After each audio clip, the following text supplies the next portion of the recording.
നമസ്കാരം, ഞാൻ ഡോക്ടർ ഭാഗ്യ Q&B health കെയറിലെ Ayurveda ഫിസിഷ്യനാണ്. ഇന്ന് ഒരുപാട് ആളുകളിൽ ബുദ്ധിമുട്ടുണ്ടാക്കുന്ന ഒരു അസുഖം തന്നെയാണ് ഈ അലർജി, അല്ലേ? ചില ആളുകളിലാണെങ്കിൽ ഓരോരോ കാലാവസ്ഥ അല്ലെങ്കിൽ ഓരോ സീസൺ അനുസരിച്ചായിരിക്കും ഇത് ഉണ്ടാവുന്നത്. മഴക്കാലമാവുന്ന സമയത്ത് കണ്ടിന്യൂസ് ആയിട്ട് തുമ്മൽ വരിക, ജലദോഷം വരിക, പിന്നെ കഫക്കെട്ട് വരിക, അങ്ങനത്തെ അസ്വസ്ഥതകളൊക്കെ ഉണ്ടാവാറുണ്ട്. എന്നാൽ ചില ആളുകളിൽ മഞ്ഞുകാലത്തായിരിക്കും. എന്നാൽ ചില ആളുകളിൽ ഇങ്ങനെ പ്രത്യേകിച്ച് കാലാവസ്ഥയൊന്നും ഡിപ്പെൻഡ് ആവുന്നില്ല. എല്ലാ കാലാവസ്ഥയിലും ഈ ഒരു ബുദ്ധിമുട്ട് ഉണ്ടാവാറുണ്ട്. നോർമലി നമ്മുടെ ശരീരത്തിൽ ഒരു ബാക്ടീരിയ അല്ലെങ്കിൽ ഒരു വൈറസ് കയറുന്ന സമയത്ത് നമ്മുടെ ബോഡി അതിനെതിരെ എന്തായാലും നമ്മുടെ ഇമ്മ്യൂൺ സിസ്റ്റം അതിനെതിരെ എന്തായാലും പ്രവർത്തിക്കും, അല്ലേ? അതുപോലെ തന്നെ നമ്മുടെ ശരീരത്തിലോട്ട് പൊടിയോ പൂമ്പൊടിയോ അങ്ങനെ എന്തെങ്കിലും കയറുന്ന സമയത്ത് നമ്മുടെ ബോഡി, അതായത് നമ്മുടെ ഇമ്മ്യൂൺ സിസ്റ്റം അതിനെതിരായിട്ട് റിയാക്ട് ചെയ്യുന്നത്, അതായത് ഇമ്മ്യൂൺ സിസ്റ്റം ഓവറായിട്ട് റിയാക്ട് ചെയ്യുന്ന ഒരു കണ്ടീഷനാണ് അലർജി ആയിട്ട് മാറുന്നത്.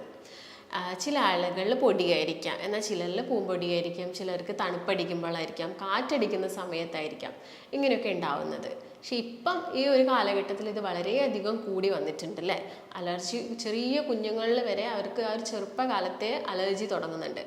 അതിനുള്ളൊരു കാരണം ലൈഫ് സ്റ്റൈലിൽ വന്ന മാറ്റങ്ങൾ മാത്രം കൊണ്ടാണ് ഇങ്ങനെ സംഭവിക്കുന്നത്.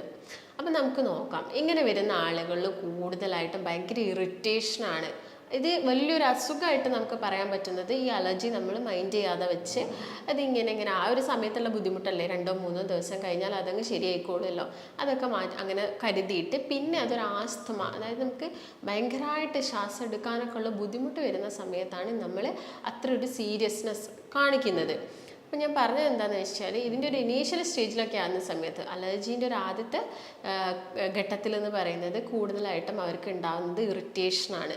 അതായത് ഈ കണ്ണിൽ നിന്ന് വെള്ളം വരിക, കണ്ടിന്യൂസ് ആയിട്ട് ഇങ്ങനെ തുമ്മിക്കൊണ്ടേ ഇരിക്കുക, തൊണ്ടയൊക്കെ ചൊറിയുക, കണ്ണ് ചൊറിയുക, മൂക്കിൽ ഭയങ്കര ഇറിറ്റേഷൻ വരിക, ചെവി ചൊറിയുക, കണ്ണിൽ നിന്ന് വെള്ളം വരിക, പിന്നെ കഫക്കെട്ട് പോലെ വരിക, പിന്നെ സൈനസൈറ്റിസിൻ്റെ പ്രശ്നം വരിക, ജലദോഷം, മൂക്കൊലിപ്പ്, ഇതൊക്കെയാണ് ഇവരിൽ വല്ലാതെ പ്രശ്നം ഉണ്ടാക്കുന്ന ചില ലക്ഷണങ്ങൾ എന്ന് പറയുന്നത്.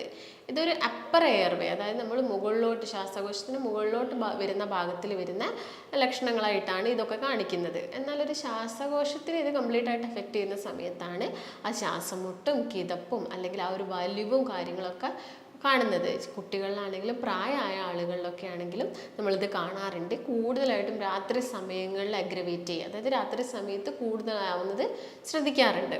അപ്പോൾ കാരണങ്ങൾ നോക്കുകയാണെങ്കിൽ മെയിനായിട്ട് നമ്മളൊരു ഇനീഷ്യലി എന്ന് പറയുന്നത് ചില വസ്തുക്കളോട്, അതായത് പൊടി അല്ലെങ്കിൽ ഈ പോളൻ അല്ലെങ്കിൽ പൂമ്പൊടി എന്ന് പറയും, അല്ലെങ്കിൽ എന്തെങ്കിലും സ്മെല്ലൊക്കെ പ്രശ്നമാവാറുണ്ട്. ഈ നമ്മുടെ പെർഫ്യൂമിൻ്റെ സ്മെല്ല് പ്രശ്നമാവാറുണ്ട്, അല്ലെങ്കിൽ മീൻ പൊരിക്കുന്ന സമയത്ത് ഉണ്ടാവുന്ന ആ വറവിൻ്റെ സ്മെല്ലൊക്കെ ചില ആളുകൾ പ്രശ്നം ഉണ്ടാക്കാറുണ്ട്. ചില ആളുകളിൽ പാരമ്പര്യമായിട്ട് കണ്ടുവരാറുണ്ട്.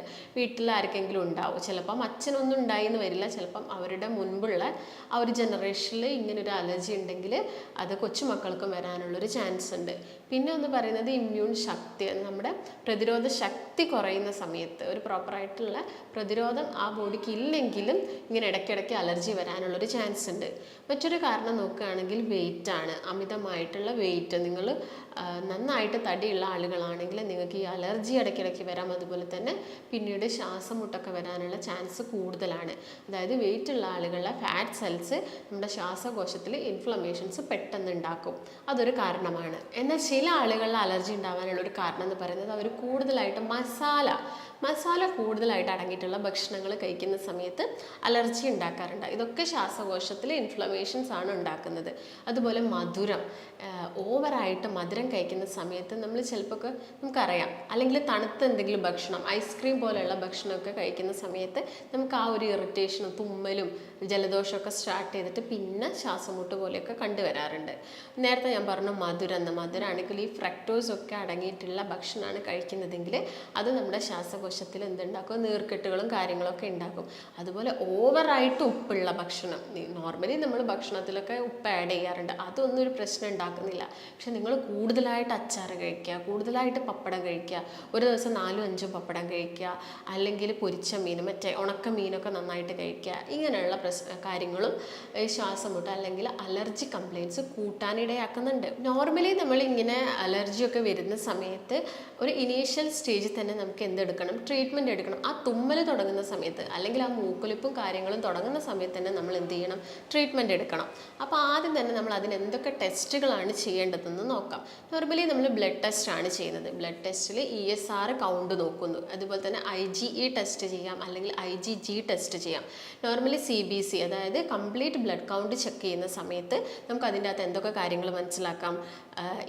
ടോട്ടൽ ഈസിനോഫിൽ കൗണ്ട് എത്രയാണെന്ന് മനസ്സിലാക്കാം. ഈസിനോഫിൽ കൗണ്ടിലൊക്കെയാണ് നമ്മൾ മനസ്സിലാക്കുന്നത്, അല്ലെങ്കിൽ WBC മനസ്സിലാക്കാം. ഇതിൽ നിന്നൊക്കെയാണ് എത്രത്തോളം അലർജി ഉണ്ട് എന്ന് നമ്മൾ മനസ്സിലാക്കുന്നത്. പിന്നെ ഒരു ആസ്തമയൊക്കെ ആയി മാറുന്ന സമയത്ത്, അല്ലെങ്കിൽ ശ്വാസമുട്ടൊക്കെ വല്ലാതെ നിൽക്കുന്ന സമയത്ത് നമ്മുടെ ലങ്സിൻ്റെ, അതായത് ശ്വാസകോശത്തിൻ്റെ എഫിഷ്യൻസി മനസ്സിലാക്കാൻ വേണ്ടിയിട്ട് നമുക്ക് എന്ത് ചെയ്യാം? ലങ്സിൻ്റെ ഒരു ഫങ്ഷൻ ടെസ്റ്റ് ചെയ്യാം. ഒരു പൾമണറി ഫങ്ഷൻ ടെസ്റ്റ് നമുക്ക് ചെയ്യാവുന്നതും കൂടിയാണ്. അപ്പോൾ മെയിനായിട്ടും ഈ ടെസ്റ്റുകളൊക്കെ ചെയ്താൽ മതി. അല്ലെങ്കിൽ എക്സ്റേ ചെയ്താലും നമുക്ക് ശ്വാസകോശത്തിൻ്റെ കാര്യങ്ങളൊക്കെ മനസ്സിലാക്കാൻ സാധിക്കും. എന്നിട്ട് നമ്മൾ കറക്റ്റായിട്ടുള്ള ഒരു ട്രീറ്റ്മെൻറ്റ് ഒരു ഇനീഷ്യൽ സ്റ്റേജിൽ തന്നെ എടുക്കുന്നതായിരിക്കും ഏറ്റവും നല്ലത്. അതായത് ഇപ്പോൾ നിങ്ങൾ ആദ്യം തന്നെ ശ്രദ്ധിക്കേണ്ടത് ഭക്ഷണത്തിലാണ്. ഭക്ഷണത്തിൽ എന്തൊക്കെ ഇൻക്ലൂഡ് ചെയ്യണം, എന്തൊക്കെ കാര്യങ്ങൾ ഒഴിവാക്കണം എന്നുള്ളത് പ്രധാനമായിട്ടും അലർജിയുള്ള ആളുകൾ ശ്രദ്ധിക്കേണ്ടതാണ്. നിങ്ങൾ ശ്രദ്ധിക്കേണ്ടത് മെയിനായിട്ട് തണുപ്പുള്ള ഭക്ഷണം മാക്സിമം അവോയ്ഡ് ചെയ്യാൻ നോക്കുക. അതായത് ഇപ്പോൾ തണുപ്പ് കാലത്ത് നമുക്ക് ഐസ്ക്രീമൊക്കെ കുറച്ചധികം കഴിക്കാൻ തോന്നും. ഈ അലർജിക് ടെൻഡൻസി ഉള്ള ആളുകൾ ആ ഒരു പ്രവണത എന്ത് ചെയ്യണം? ഒഴിവാക്കേണ്ടതുണ്ട്. അതുപോലെ നമ്മുടെ വീട് അല്ലെങ്കിൽ നമ്മൾ വർക്ക് ചെയ്യുന്ന സ്ഥലം, നമ്മുടെ ചുറ്റുപാട് എപ്പോഴും എന്തായിരിക്കണം? പൊടി അങ്ങനെയുള്ള കംപ്ലീറ്റ് ഇതും ഒഴിവാക്കേണ്ടതുണ്ട്. ഇപ്പം കർട്ടനിലൊക്കെ ഒരുപാട് പൊടികളുണ്ടാവും. അതുപോലെ സ്റ്റാൻഡുകൾ, ഇങ്ങനെയുള്ള ചിലപ്പോൾ നമ്മുടെ ബെഡ്ഷീറ്റ്, ഇത് തലയണയുടെ കവറ്, ഇതിലൊക്കെ ഒരുപാട് പൊടികളുണ്ട്. അപ്പോൾ ഇടയ്ക്കിടയ്ക്ക് അതൊക്കെ ക്ലീൻ ചെയ്യാൻ നമ്മൾ ശ്രദ്ധിക്കേണ്ടതുണ്ട്. അതുപോലെ ഫ്രിഡ്ജിൽ വെച്ച ആഹാരം മാക്സിമം കുറച്ചുകൊണ്ട് വരിക, അല്ലെങ്കിൽ അത് 1-2 മണിക്കൂർ മുമ്പേ പുറത്തെടുത്ത് വെച്ചതിന് ശേഷം, തണുപ്പൊക്കെ പോയതിന് ശേഷം മാത്രം കഴിക്കാൻ നോക്കുക. അതാണ് മെയിനായിട്ടും ശ്രദ്ധിക്കേണ്ടത്.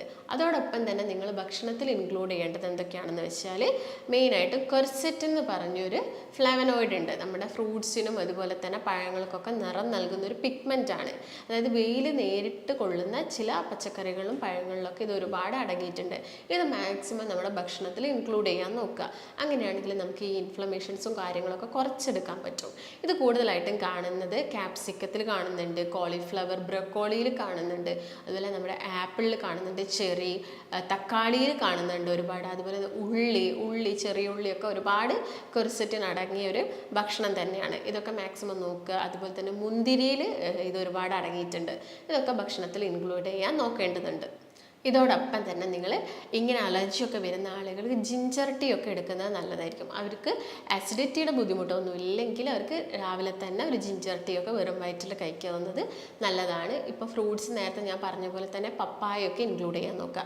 അതോടൊപ്പം തന്നെ വൈറ്റമിൻ C ആണെങ്കിലും D ആണെങ്കിലും E ആണെങ്കിലും നമ്മൾ ഭക്ഷണത്തിൽ മാക്സിമം ഇൻക്ലൂഡ് ചെയ്യാൻ നോക്കണം. അതൊക്കെ ശ്വാസകോശത്തിൽ വരുന്ന ഇൻഫ്ലമേഷൻസും നീർക്കെട്ടൊക്കെ കുറയ്ക്കാൻ സഹായിക്കും. അതുകൊണ്ട് തന്നെ നിങ്ങൾ വൈറ്റമിൻ C അടങ്ങിയെന്ന് പറയുന്ന സമയത്ത് കൂടുതലായിട്ടും ഓറഞ്ചും അതുപോലെ തന്നെ മുസമ്പിയൊക്കെ എടുക്കണം. അത് ഓവറായിട്ട് എടുക്കുന്നത് ചില ആളുകൾക്ക് അലർജി വീണ്ടും ഉണ്ടാക്കും. അതുകൊണ്ട് തന്നെ വൈറ്റമിൻ C കൂടുതലായിട്ട് അടങ്ങിയിട്ടുള്ളത് പേരക്കയിലൊക്കെ ഒരുപാട് അടങ്ങിയിട്ടുണ്ട്. അത് കഴിക്കുക, കിവി കഴിക്കുക. ഇതൊക്കെയാണ് നിങ്ങൾ ഭക്ഷണത്തിൽ ഇൻക്ലൂഡ് ചെയ്യേണ്ട വൈറ്റമിൻ C ഫ്രൂട്ട്സ് എന്ന് പറയുന്നത്. അതുപോലെ തന്നെ വൈറ്റമിൻ E നമ്മുടെ കോശങ്ങളുടെ ആരോഗ്യമൊക്കെ മെച്ചപ്പെടുത്തും, സൈറ്റോകൈൻസിൻ്റെ പ്രൊഡക്ഷൻ കുറയ്ക്കും. അതുവഴി ഇൻഫ്ലമേഷൻസും കാര്യങ്ങളൊക്കെ കുറയ്ക്കാൻ സഹായിക്കും. ഇത് ഒരുപാട് അടങ്ങിയിട്ടുള്ളത് അവാക്കാഡോയിൽ, നമ്മളെ ബട്ടർ ഫ്രൂട്ടിൽ ഒരുപാട് അടങ്ങിയിട്ടുണ്ട്. നിലക്കടലയിൽ, അതായത് ബദാം നമുക്ക് കൂടുതലായിട്ട് കഴിക്കണം അല്ലെങ്കിൽ വാങ്ങണമെന്നും പറ്റണമെന്നൊന്നുമില്ല. അതുകൊണ്ട് നിങ്ങൾക്കത് അതിന് പകരമായിട്ട് എന്ത് ഉപയോഗിക്കാം? നിലക്കടല ഉപയോഗിക്കാം. അതുപോലെ തന്നെ ഒലീവ് ഓയിൽ, ഭക്ഷണത്തിൽ ഒലീവ് ഓയിൽ ആഡ് ചെയ്യാൻ നോക്കുക. അല്ലെങ്കിൽ നമ്മുടെ വെർജിൻ കോക്കനട്ട് ഓയിലാണെങ്കിലും തോരനൊക്കെ ഉണ്ടാക്കിയതിന് ശേഷം കുറച്ചൊക്കെ അതിൻ്റെ ടോപ്പിങ്സിലൊക്കെ ഉപയോഗിക്കുന്നത് നല്ലതാണ്. അപ്പോൾ വൈറ്റമിൻ D അടങ്ങിയിട്ടുള്ളത് നമുക്ക് നോർമലി അറിയാം. ഒരു 10 മണിക്ക് ശേഷം അല്ലെങ്കിൽ 4 മണിക്ക് മുൻപുള്ള ഒരു ചെറിയ ഇളം വെയിലൊക്കെ ഒരു വീക്കിലി 3 ടൈംസ് ഒക്കെ കൊള്ളാൻ മാക്സിമം നോക്കുക. അതുപോലെ തന്നെ ചില ആളുകൾക്ക് പാലൊക്കെ അലർജി ആയിരിക്കും, അല്ലെങ്കിൽ ഷെൽഫിഷൊക്കെ അലർജി ആയിരിക്കും. അപ്പോൾ അതൊക്കെ മാക്സിമം ഒഴിവാക്കിയിട്ട്, ചിലപ്പം എഗ് വൈറ്റൊക്കെ വലിയ പ്രശ്നം ഉണ്ടാക്കുന്നില്ല, അതൊക്കെ വൈറ്റമിൻ D ഉള്ളതാണ്. അതൊക്കെ മാക്സിമം എന്ത് ചെയ്യുക? ഇൻക്ലൂഡ് ചെയ്യാൻ നോക്കുക. ഇതോടൊപ്പം തന്നെ എപ്പോഴും ചൂടോട് കൂടിയ ഭക്ഷണം കഴിക്കാൻ നോക്കുക.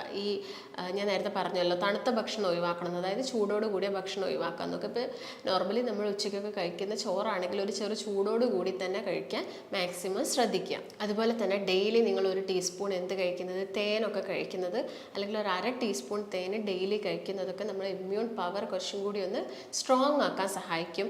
അതുപോലെ ഒമേഗ 3 ഫാറ്റി ആസിഡ്സ്, അതായത് ചെറു മത്സ്യങ്ങൾ, മത്തി, അയലയിലൊക്കെ ഒരുപാട് അടങ്ങിയിട്ടുണ്ട്. അതും മാക്സിമം ഡെയിലി ഇൻക്ലൂഡ് ചെയ്യാൻ നോക്കുക. അപ്പോൾ ഇതൊക്കെയാണ് മെയിനായിട്ടും അലർജി ഉള്ള ആളുകൾ ശ്രദ്ധിക്കേണ്ട ഒരു ഡയറ്റ് എന്ന് പറയുന്നത്. അപ്പോൾ നിങ്ങൾക്ക് എന്തെങ്കിലും സംശയങ്ങളോ കാര്യങ്ങളോ ഒക്കെ ഉണ്ടെങ്കിൽ താഴെ കാണുന്ന നമ്പറുമായിട്ട് ബന്ധപ്പെടുക. ആയുർവേദത്തിൽ ഇതിന് പ്രോപ്പറായിട്ടുള്ള മെഡിക്കേഷൻസും കാര്യങ്ങളൊക്കെ അവൈലബിൾ ആണ്. നമുക്ക് മറ്റൊരു നല്ല ഹെൽത്ത് ടോപ്പിക്കുമായിട്ട് വീണ്ടും കാണാം. നന്ദി.